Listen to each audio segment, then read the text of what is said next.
And now it's time for Power of Prophecy with your host, former professor at the University of Texas at Austin, career United States Air Force officer, and best-selling author, Tex Mars.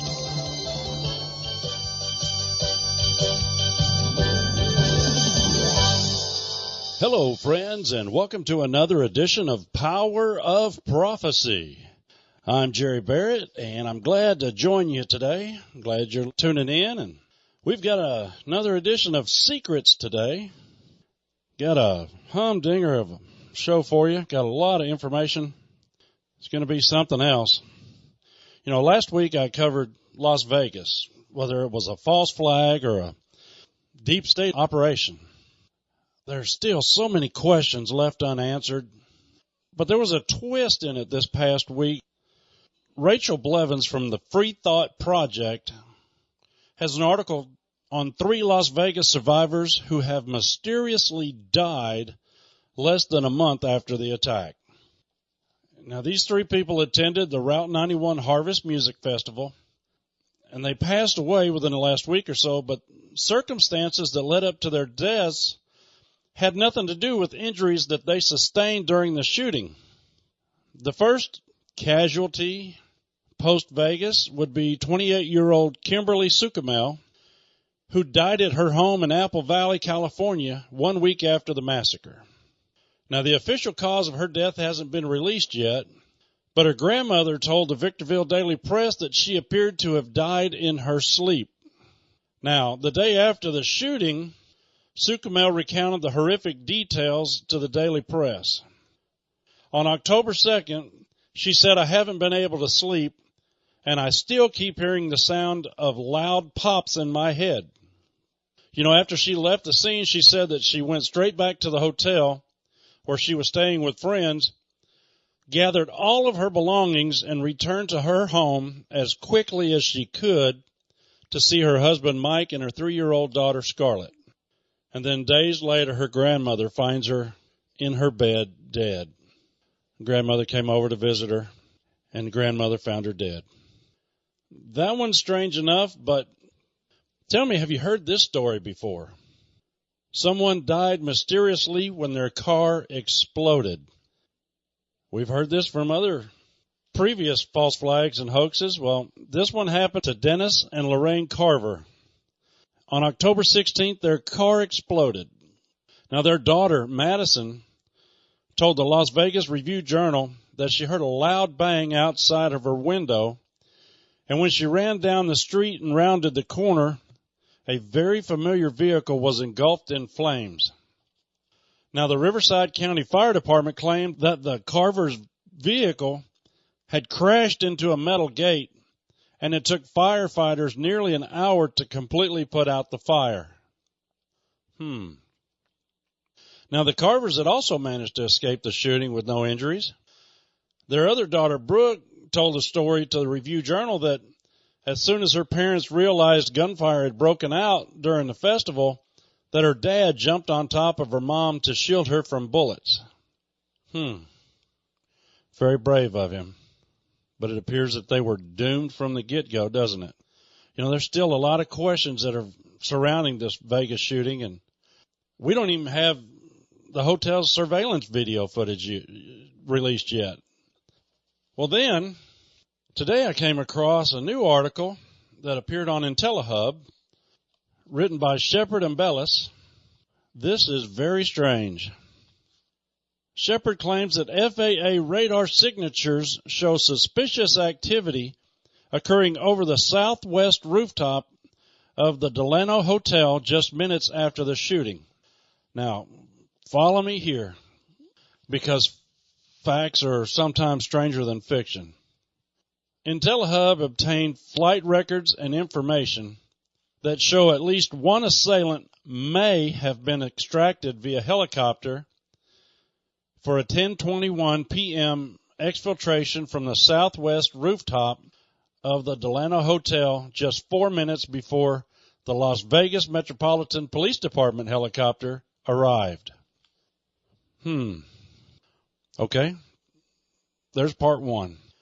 But the transponder on this aircraft was transmitting a call sign WA4119, which is registered to a Southwest Airlines Boeing 737 passenger jet with that tail number.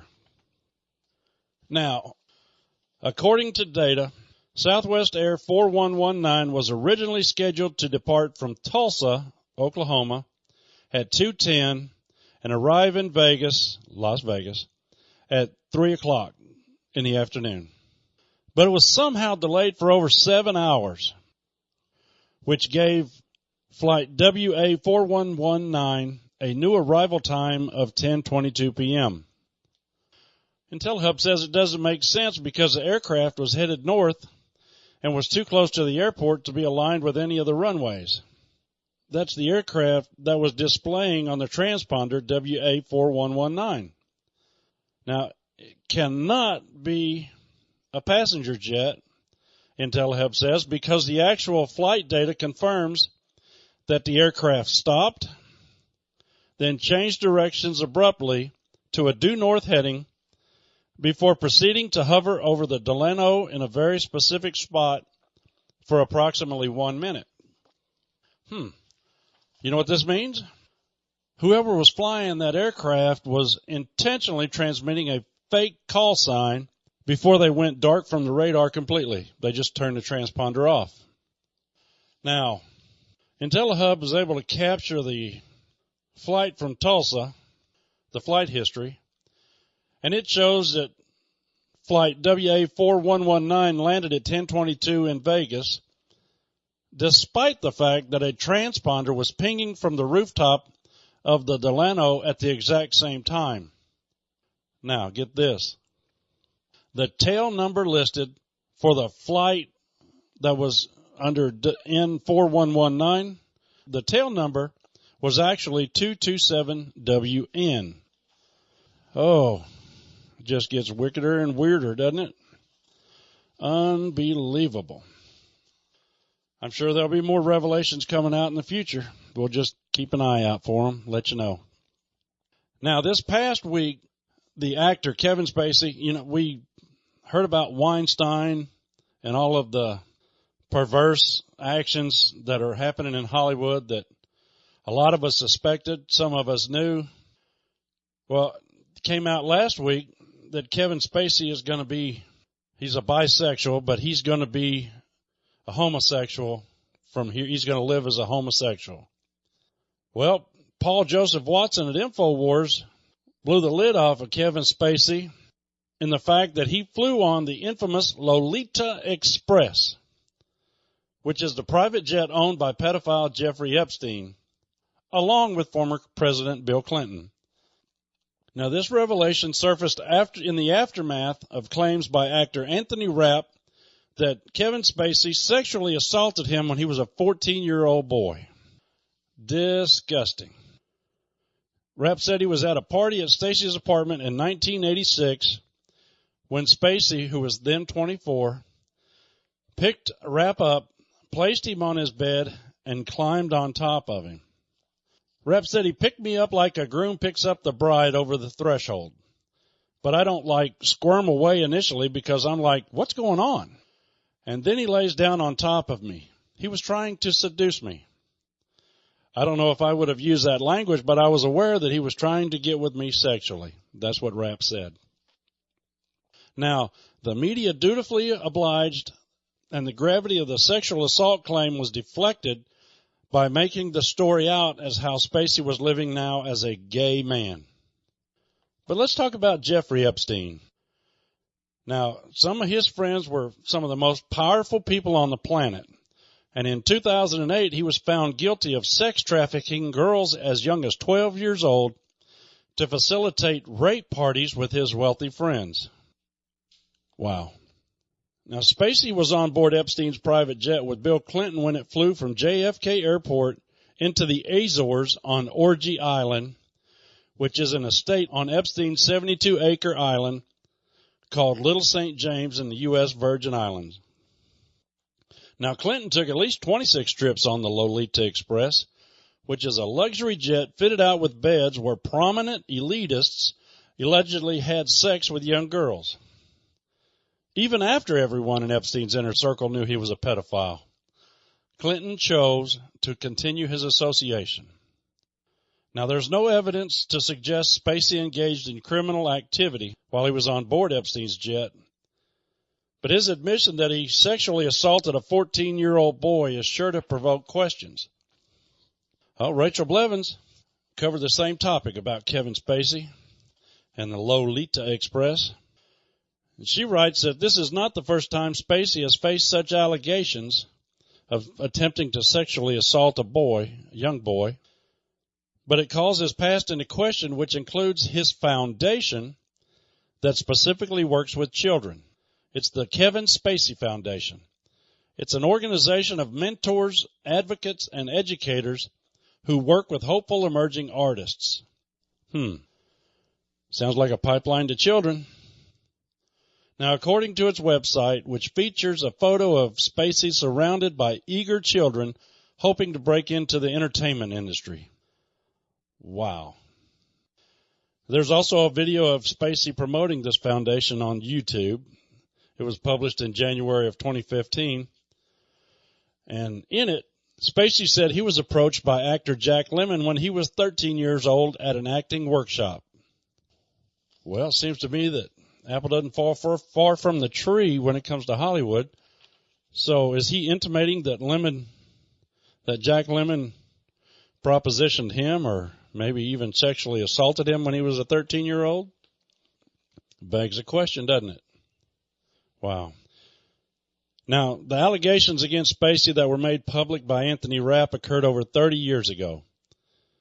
But that, coupled with Spacey's involvement with Epstein and Clinton, raises questions about how many other young actors Spacey has victimized over the years. Wow. Well, hey, here's another one. Mark Tapson of the Front Page Mag wrote an article about the truth about police violence against black men. That's one of the reasons that the NFL players are kneeling, is because of their perception that police violence against black men is off the charts, so to speak. But Mark writes, in the wake of violent protests in St. Louis following the acquittal of white former police officer Jason Stockley for the murder of black suspect Anthony Lamar Smith, a Cornell University doctoral candidate in philosophy has put forth an argument you're unlikely to hear in the mainstream media. Philippe Lemoine documents actual facts and logic to demonstrate that, contrary to received wisdom, black males in the United States do not suffer a disproportionate degree of police brutality. Now, the largely undisputed narrative about cops and black men goes like this. Black males are victimized daily all over America by police harassment and brutality, even when innocent, and there is an epidemic of police shootings of unarmed men. Lemoine says this narrative is false. It distracts from far more serious problems that black Americans face. The reality, Lemoine declares, is that a random black male is overwhelmingly unlikely to be the victim of police violence, and any disparity that does exist between the violence blacks and whites is consistent with the racial gap in violent crime, suggesting that the role of racial bias is small. Now, according to the Washington Post, just 16 unarmed black men out of a population of more than 20 million were killed by police in 2016, down from 36 the year before. These figures are numerically comparable to the number of black men that could be struck by lightning in any given year, Lemoine calculates. Using data from the Police Public Contact Survey, based on a nationally representative sample of more than 70,000 U.S. residents aged 16 or older, Lemoine notes that black men are less likely than white men to have contact with the police in any given year. He continues, actual injuries by the police are so rare that they cannot even be estimated precisely. The data suggests that only 0.08% of black men are injured by the police each year, approximately the same rate as for white men.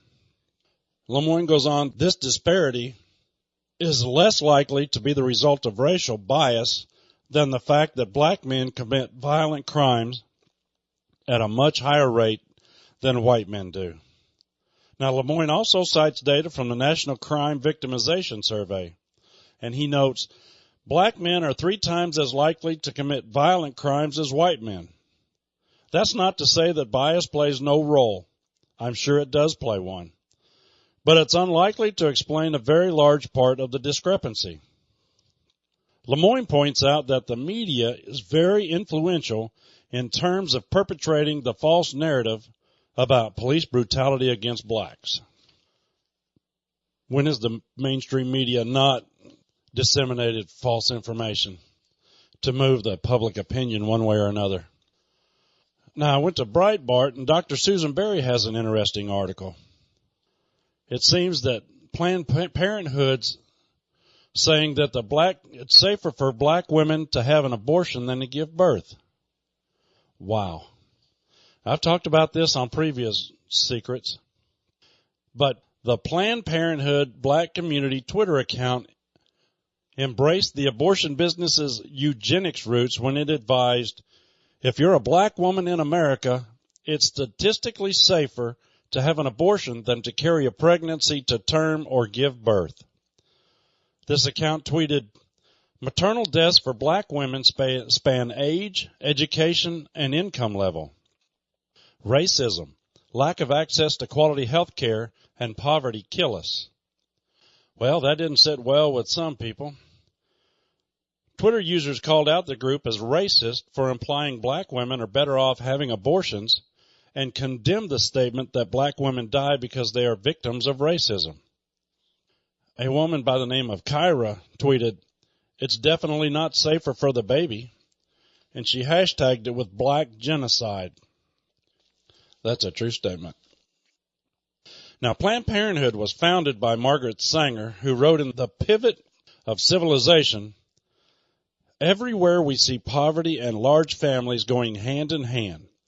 Those least fit to carry on the race are increasing most rapidly. People who cannot support their own offspring are encouraged by church and state to produce large families. Many of the children thus begotten are diseased or feeble. These unwanted types has to be borne by the healthy elements of the nation. Funds that should be used to raise the standard of our civilization are diverted to the maintenance of those who should never have been born. Wow. Now, despite a philosophy and words that should be condemned in today's society, Sanger is still held up as an icon, and her bust is proudly displayed in the Smithsonian Institution's National Portrait Gallery. Bishop E.W. Jackson of Ministers Taking a Stand, a group of black pastors, told Breitbart in 2015 that Sanger's motivation was stopping people whom she considered defective from having what she would call defective children. He said, quote, she thought that black people needed to be stopped from propagating and growing their population, close quote. Now, Planned Parenthood rakes in over $500 million in taxpayer funding annually and has performed more than 300,000 abortions per year in the United States. Now, according to the 2010 census, 79% of Planned Parenthood surgical abortion facilities are located within walking distance of black or Hispanic neighborhoods. Since the Supreme Court's Roe v. Wade decision, nearly 18 million black babies have been aborted. Wow. About 30% of all abortions in the U.S. are performed on black women, with another 25% performed on Hispanic women. But perhaps the most stirring statistic comes from New York City, where more black babies are aborted than are born. Wow. Maybe the NFL players and everybody that's taking a knee during the national anthem and boycotting things needs to stand up and protest Planned Parenthood. They're killing babies all over. Doesn't matter what color. but they seem to prefer to kill black babies and Mexican babies. Unbelievable. Well, now the NAACP is warning about American Airlines. Yep, the NAACP has found its newest cause, American Airlines. The NAACP at one time had pretty much entered the non-relevancy zone. But now they're back, buoyed in part by Antifa-type protests of Confederate monuments, and they're here to let you know American Airlines is racist. Do you want proof? Well, they don't have any yet. But the NAACP hopes to have it soon. But barring that, they want corrective action just the same. Does this sound like a witch hunt?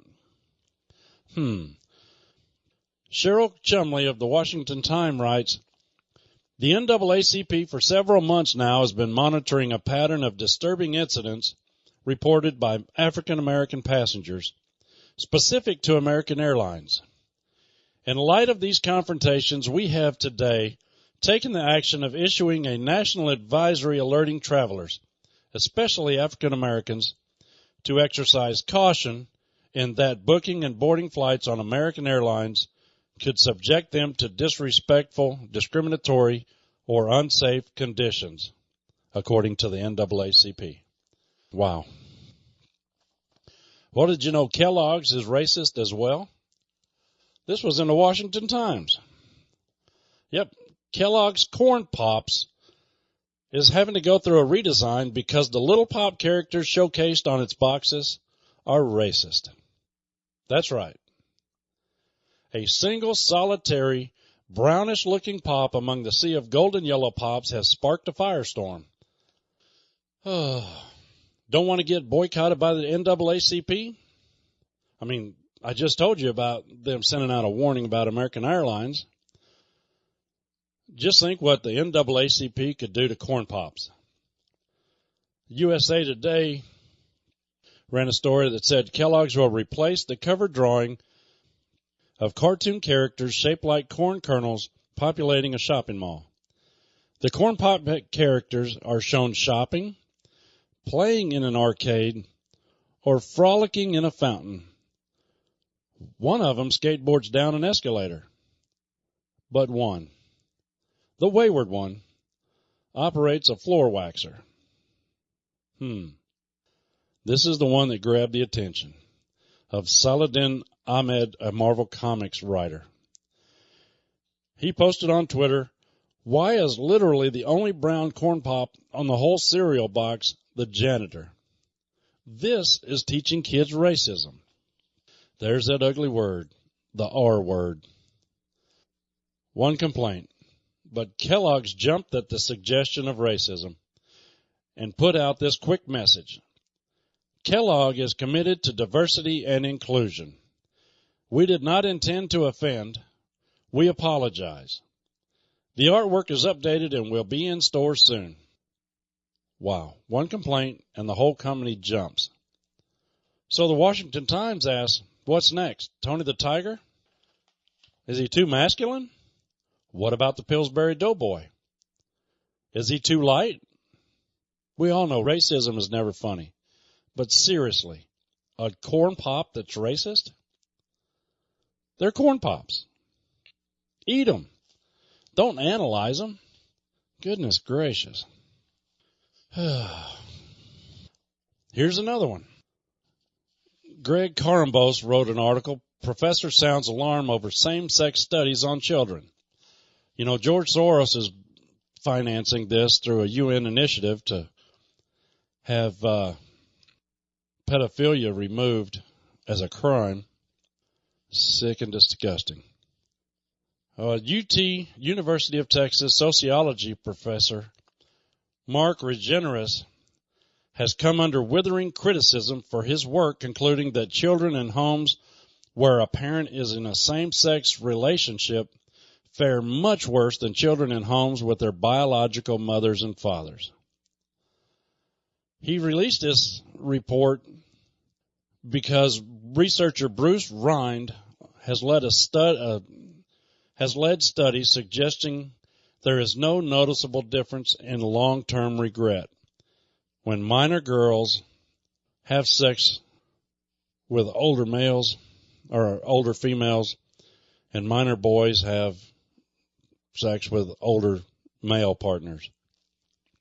In his study, minor girls were aged 15 on average, and their same-sex partner was 26, and the male boys were an average of 15, and their partners were 28 on average. Regeneris says the efforts to remove this stigma from such sex are making a comeback after being scorned almost 2 decades ago. But Regeneris says the reaction from the scientific community is deeply troubling, mainly because there isn't one. He says to be quiet is to be complicit. Regeneris says that the lack of outrage suggests it could be the first step toward trying to normalize such behavior. Downstream from documenting something becomes acceptability, which becomes something that's legal. There's a bridge being built in that direction, and that bridge is being paid for in part with U.S. tax dollars. Regeneris said the disturbing foothold is another direct consequence of the United States Supreme Court decision legalizing same-sex marriage. Regeneris condemns the research methods because of tiny numbers of the sample cases and to questionably gathered data. He says the LGBT activists often use small samples to conclude there is no harm to children in same-sex parenting situations as well. Regeneris says the ongoing objective of cultural and scientific left remains clear. What we're looking at is sort of a comprehensive union when we're talking about the sexual union. It's frightening to me that people want to pick apart at that until there's almost nothing left. They're trying to legalize pedophilia. Soros is backing this. This dude Rind, with his studies, is trying to prove that there's nothing out there, that there's no market effect on the children. But we've seen it time and time again in actual people, not compromised data. Unbelievable. Well, here we've got Occidental College professor says that we need to attack masculinity directly to survive the Trump era. Another article in the Washington Times. They must be trying to separate themselves from mainstream media. The report is a professor at Occidental College said an essential way to survive President Trump's tenure is for activists to be as suspicious of males who strongly identify as men as we are of white people who strongly identify as white. Lisa Wade is a sociology professor at Occidental in Los Angeles. She wrote in an essay recently that masculinity itself may need to be undermined if feminists are to finish the gender revolution. She theorizes that feminists are culpable for Mr. Trump's election because they have been too delicate in their approach to dangerous ideas. She claims Trump's masculinity is what we call a toxic masculinity. And toxic masculinities were behind sexual assault, mass shootings, and the weird thing where men refused to wear sunscreen, but they didn't reflect masculinity generally. But we can only give masculinity so many modifiers for so long before we have to confront the possibility that it is masculinity itself that has become the problem. Wade then posits, rage, self-hatred, and suffering are caused by men who believe they should be superior to women and other men. These people are going crazy and crazy and crazy. Unbelievable. Well, that'll take care of the first half, ladies and gentlemen. This is Jerry Barrett. You've been listening to Power of Prophecy. We'll be right back after this brief message.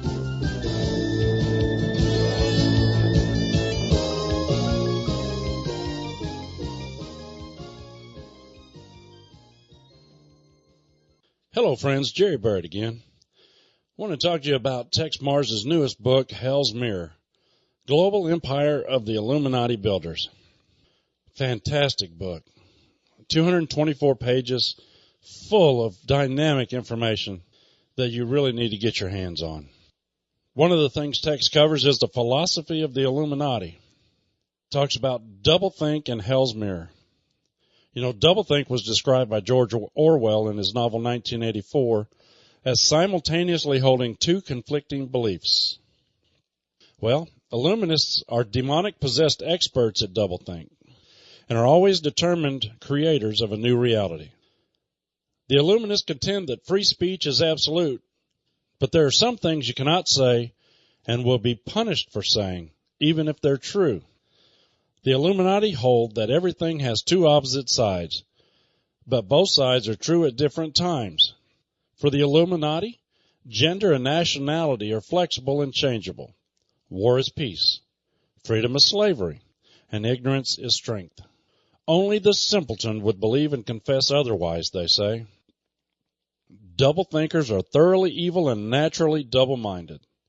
The Word of God warns against the double-minded. James 1:8 says, "A double-minded man is unstable in all his ways." And these cats surely fit the bill, don't they? Unbelievable. This book is fantastic. It's, like I said, it's 224 pages. It's got almost 200 pictures in it. It's a large format book. Just glancing through here, some of the architecture that these people use is crazy, but the symbolism that's built into it. I mean, there's demons and gargoyles and Baphomet, Hell's Mirror. Let's just look at some of the sections here.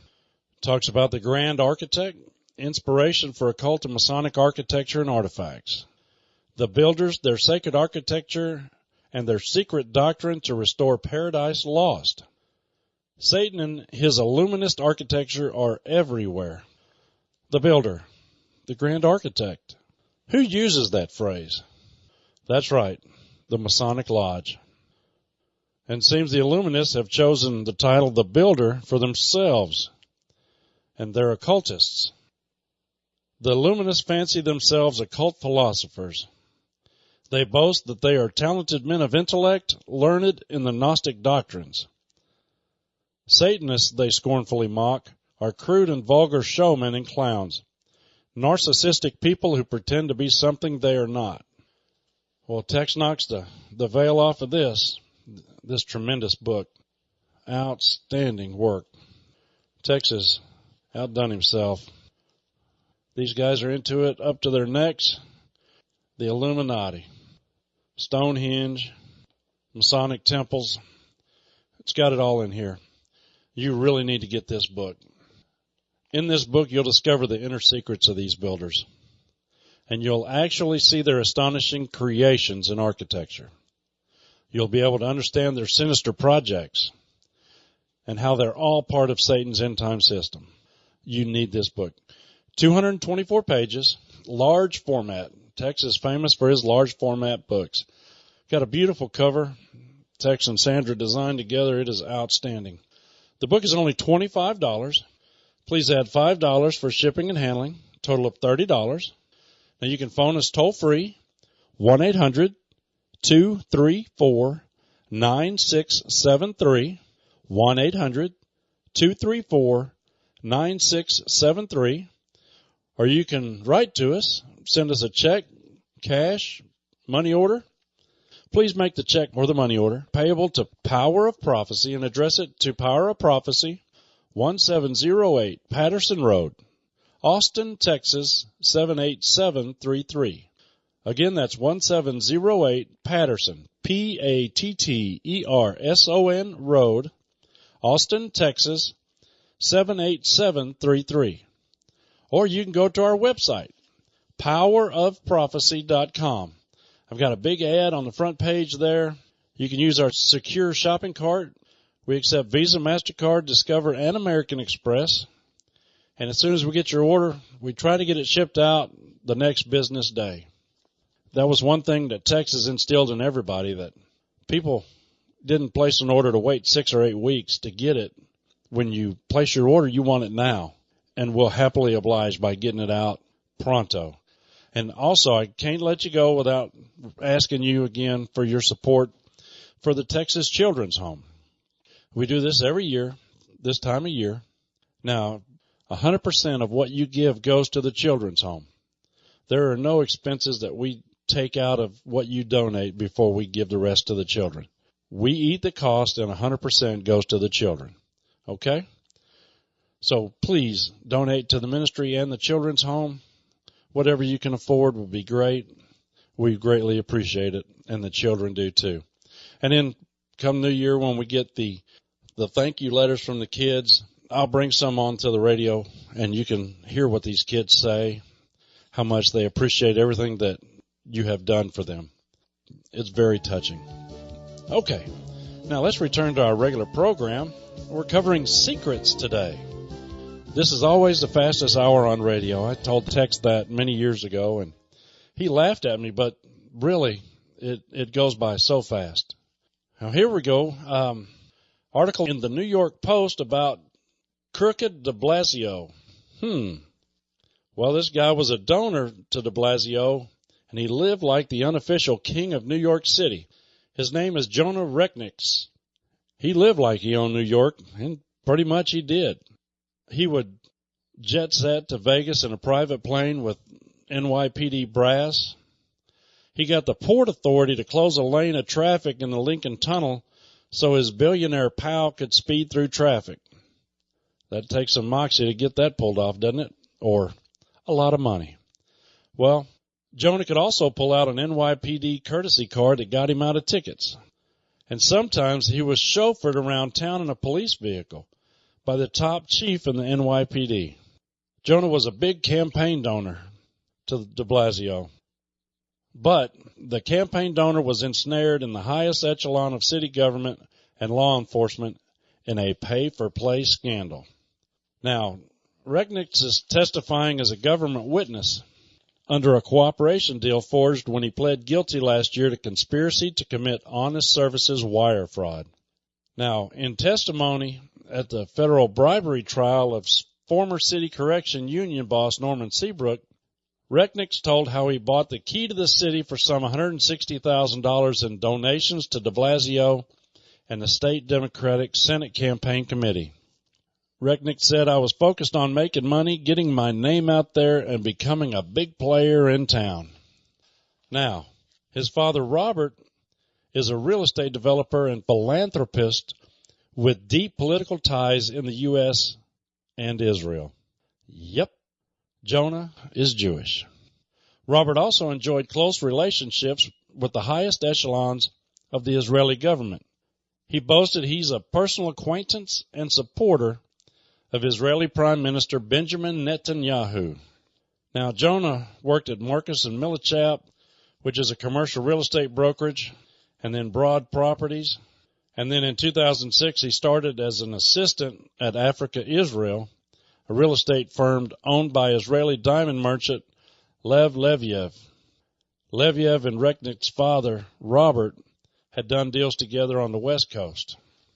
Well, in 2009, Jonah left Africa Israel and started his own investment firm, JSR Capital. And that's when he started spending money, buying favors from de Blasio and the NYPD. We'll see how all this turns out. New York City corruption. Go figure. Well, the ugly truth has something here. Israel paints fighter jet pink to raise breast cancer awareness. Now, I want you to keep this in mind. These same compassionate fighter jets will be used in upcoming slaughter campaigns against innocent civilians in Gaza. This is a purely PR move. And the fact that they know how stupid the Goyim of the West are, they have every reason to assume that this strategy is like putting pink lipstick on a pig known as the Jewish state, and it will succeed in what it is designed to do. Well, like breast cancer, fighter jets kill women. They'll fly through the skies blasting tumors and lack of awareness with their missiles, bringing pink death and pink destruction and pink civilian casualties and pink refugee crisis and pink destruction of cultural heritage. And of course, there is the context of how Israel treats actual cancer patients if they happen to live in the Gaza Strip. Wow, there's numerous documentations here. In the newspaper in Iran, in 2011, Gaza is suffering chronic shortages of painkillers, surgical equipment, and critical drugs, including for chemotherapy, due to delays in the approval of drugs bound for Gaza by the Palestinian Authority in Ramallah and restrictions imposed by Israel's blockade. Radiotherapy is not available at all. As a result, most cancer patients in Gaza have to be referred abroad for treatment. In February 2015, the New Arab reports Salem Abdul Aziz, a Palestinian parent of a cancer-stricken daughter, received referral from the Palestinian Ministry of Health to treat his daughter in Jerusalem. Salem was unable to take her due to Israeli authorities prolonging procedures, which meant he could not get through the Erez crossing to Jerusalem. In December of 2015, NPR had a story. In Gaza, kids with cancer have virtually no care. NPR reports there is no free access in and out of Gaza Strip. You must have a permit from the Israeli army to leave. Israel does issue permits for humanitarian cases to leave and to go to Israeli hospitals for specialized oncological care. It's an extremely long and bureaucratic process. And a new order just came down that children cannot travel with anyone under the age of 55. Wow. May of 2016, Al Jazeera wrote, Palestinian children with cancer are suffering from the siege of the Gaza Strip as the construction of what is meant to be the first public pediatric cancer department has ground to a halt due to import restrictions. Al Monitor in October 2016. Physicians for Human Rights claim Israel has dramatically toughened its policy on granting permits to sick Palestinians needing treatment in Israeli hospitals, many cancer patients. In October 2016, Palestinian Information Center wrote, breast cancer patients in the Gaza Strip have appealed to the Palestinian government and international groups to swiftly help provide them with their medical needs and facilitate their travel abroad for treatments. Hospitals in Gaza are not prepared for the treatment of cancer conditions and lack medical appliances, including those used for radiation therapy and breast cancer detection. So it's okay to fly a pink jet and promote breast cancer awareness as long as the Palestinians don't get any treatment. Unbelievable. Well, it seems millennials are ditching religion for witchcraft and astrology. In the 18 to 30 demographic, seems they're reaching for the stars. Many millennials read their horoscopes every day and believe them. Now, interest in spirituality has been booming in recent years, while interest in religion plummeted, especially among the millennials. The majority of Americans now believe it is not necessary to believe in God to have good morals, according to a study from the Pew Research Center. The percentage of people between the ages of 18 and 29 who never doubt existence of God fell from 81% in 2007 to 67% in 2012. How much of that is on parenting and pew sitting and not being in the Word, but just showing up to be seen? Pitiful. More than half of young adults in the U.S. believe astrology is a science. The psychic services industry, which includes astrology, aura reading, mediumship, tarot card reading, and palmistry, among other metaphysical services, grew 2% between 2011 and 2016. It is now a $2 billion annually business. Wow. Now, Melissa Jane owns a Brooklyn-based boutique. She said that she's seen a major uptick in interest in the occult in the past 5 years. She says her store offers workshops like Witchcraft 101, Astrology 101, and a spirit seance. Now, astrology has been debunked by numerous academic studies, but the co-founder of artificial intelligence-powered astrology app CoStar said the lack of structure in the field is exactly what drives young, educated professionals to invest their time and money in the practice. Case in point, CoStar's servers were so overwhelmed by demand after it launched on October 12th that the app crashed 3 times in its first week. That is a huge demand. Lost souls. Now, Danielle Ayoka, the founder of Mystic Lipstick, said her customer base is growing exponentially.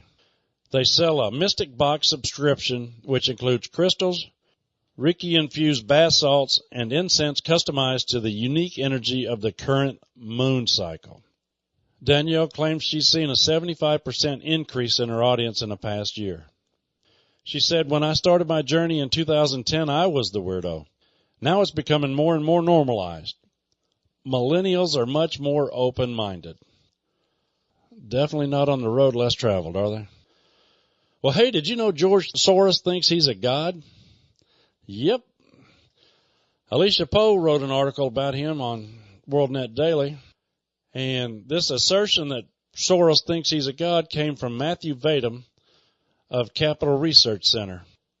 Matthew charges that the Marxist billionaire is a megalomaniac who believes he is a god. Somehow Soros began to think he was a god because he had all this money that he had earned from hedge funds. He's on record saying he began thinking of himself as a god, which is interesting since he's an atheist. Now, Vadum argues that Soros, like Saul Alinsky, the author of the leftist Rules for Radicals and admired by both Hillary and Barack, uses religion to advance progressivism. Soros is more than happy to fund evangelical movements as long as they advance what he supports, which is one world government, the abolition of borders, and if not the collapse of the United States, certainly the weakening of the United States. Vadum claims Soros is using social engineering to destroy American sovereignty. He says Soros is a truly deranged, dangerous individual whose beliefs are antithetical to the core principles of America. He also said the core of Soros's plan to destabilize the United States is abolishing borders and push so there are no differences between illegal aliens and American citizens. Immigration has to pay for itself, but Soros and the Democratic Party and all the leftist groups that he funds don't seem to care. They never talk about the flip side, which is that immigrants, even legal immigrants, are more likely to be on welfare than people who are native-born U.S. citizens.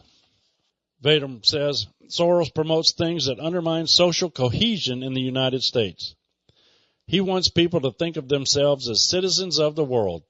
Well, Hillary bought into that when she had her little, "It takes a village to raise a child." According to Vadum, the U.S. is just a place where Soros came to make money. He states Soros is a twisted individual and has a strange idea of what totalitarianism is. Soros has said that China has a better functioning government than the United States. He uses political correctness to intimidate Americans who have valid concerns about Islam and terrorism it spawns. Soros is intent on collapsing the American healthcare system as well. Conservatives say this is a feature already built into the Obamacare law. Soros was a big backer of Obamacare. Obamacare is the path to a socialist single-payer system, and it's collapsing according to plan.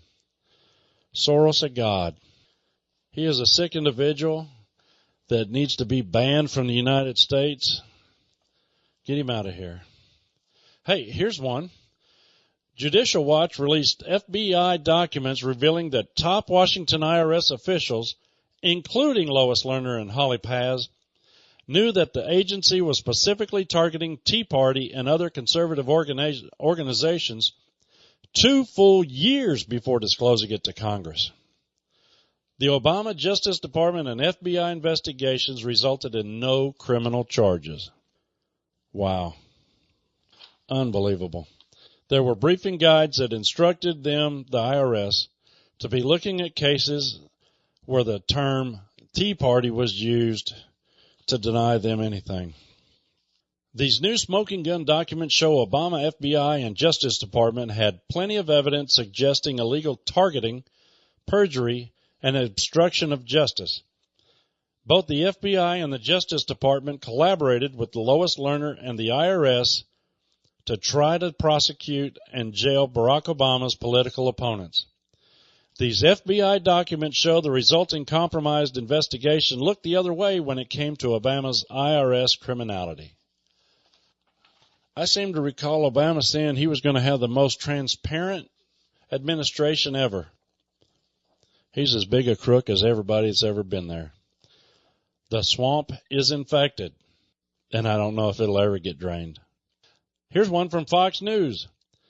The DNC, the Democratic National Committee, says white men shouldn't apply for tech jobs. Yep, that's their message, and it's being handed out by their hiring team. This political organization, which routinely makes grand statements about inclusion, recently sent an email to its employees looking to recruit people. Now, the October 30th email says that the DNC is looking for a staff of diverse voices and life experiences. But apparently it doesn't mean white men. The data service manager, Madeline Leader, purportedly wrote in an email that the desire for diversity excludes straight white males. Leader adds, I personally would prefer that you not forward to straight white males, as they are already in the majority. And, of course, the DNC has refused to comment. Go figure. Well, Carrie Lear wrote that racketeering in Obama's Department of Justice. There was racketeering. Go figure. Representative Bob Goodlatte of Virginia, Republican, claims he's discovered a smoking gun email that proves Obama's Justice Department purposely prevented giving out settlement payouts to conservative organizations. All the while, the Department of Justice was purposely awarding funding to liberal groups instead. While Eric Holder was U.S. Attorney General, the Justice Department allowed prosecutors to strike agreements compelling big companies to give money to outside groups not connected to their cases to meet settlement burdens. But internal DOJ emails released by Goodlatte indicated that not only were officials involved in determining what organizations would get the money, but also Justice Department officials may have intervened to make sure the settlements didn't go to conservative groups. Goodlatte has introduced a new act, Stop Settlement Slush Funds, of 2017. He says Congress must not tolerate Justice Department political appointees using settlements to funnel money to their liberal friends. In 2015, Jeffrey Graber, who oversaw the Justice Department's big bank settlement, told Goodlatte that the department did not want to be in the business of picking and choosing which organizations may or may not receive any funding under the agreement. But internal DOJ documents tell a different story. They show that contrary to Graber's sworn testimony, the donation provisions were structured to aid the Obama administration, their political friends, and exclude conservative groups. This proves that the Obama administration was plagued by political corruption, just like the IRS targeted Tea Party groups. Transparency in the Obama administration. Well, here we go. Loretta Lynch, you remember her meeting with Bill Clinton on the tarmac. Seemed they were there for about 20 minutes. Well, the Congress called her in for a hearing, and she refused to answer any questions. Wow. It was a closed-door meeting with congressional members, and they were in this Russian election probe that the Democrats were vehement about. And she was asked specifically whether she had influenced a decision by the FBI to clear Hillary of any wrongdoing in the email server scandal. Wouldn't say a thing. And Jim Jamidas of Red State said that the Republicans were eager to question her about this tarmac meeting with Bill Clinton. But Ms. Lynch refused to discuss the meeting before the House Intelligence Committee. Now, the questions that she refused to answer were only three. Whether she ever instructed Mr. Comey to characterize the DOJ's Clinton email investigation a matter, whether she liaised with the White House to hold the tarmac meeting with Mr. Clinton, and finally, if she could address any issues related to Mr. Comey's June testimony. Now, Lynch's predecessor, Eric Holder, was held in contempt of Congress for obstructing the investigation into the Fast and Furious scandal. It's safe to say that Obama's Attorney General were definitely not appointed for their commitment to transparency. Like other Obama appointees, they were here to help the Democrats stay in power. We got Podesta and Wasserman Schultz. They're up to their necks in this too. Now, Art Moore writes that John Podesta and Representative Debbie Wasserman Schultz of Florida, Democrat, both privately denied to congressional investigators they had any knowledge of the hiring of Fusion GPS. You know, that's that opposition research firm that put that dossier together about Trump and Putin. Well, their interviews took place prior to the report by the Washington Post revealing the role of the Clinton campaign and the Democratic National Committee. CNN stated their remarks to congressional investigators raised the stakes in their assertion that they knew nothing about the funding because it's against the law to make false statements to Congress. Well, Mark Elias was identified by the Washington Post as the one who hired Fusion GPS to continue research on Trump on behalf of the campaign and DNC. Two New York Times reporters have already accused the Clinton campaign and Elias of a cover-up. Now, the Federal Election Commission received a complaint that was filed charging Clinton's campaign and the DNC violated campaign finance law by failing to disclose the payments for the Trump dossier. Now, Hillary hadn't said a word, has she? Her former campaign spokesman, Brian Fallon, told CNN, "She may have known, but the degree of exactly what she knew is beyond my knowledge." The Washington Examiner pointed out that Clinton wrote about the dossier in her new book. She wrote that the intelligence community took the dossier seriously enough that it briefed both President Obama and President-elect Trump on its contents before the inauguration. The FBI began investigating this dossier, and a source claimed that the Podesta group, run by John Podesta's brother Tony, is a target of Robert Mueller's focus on former Trump campaign chief Paul Manafort's role as a liaison between Russia and the Podesta group.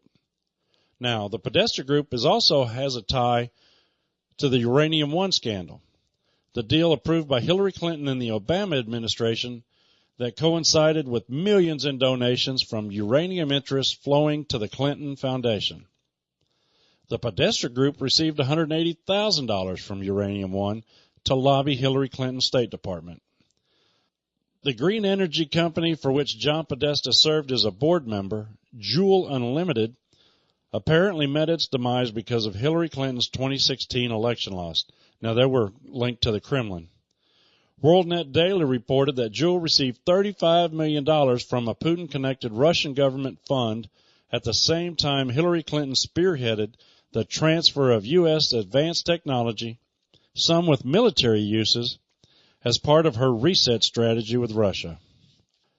And Wasserman Schultz reiterated she was not aware of this dossier. She told CNN, "I didn't have any awareness of the arrangement at all." Wow.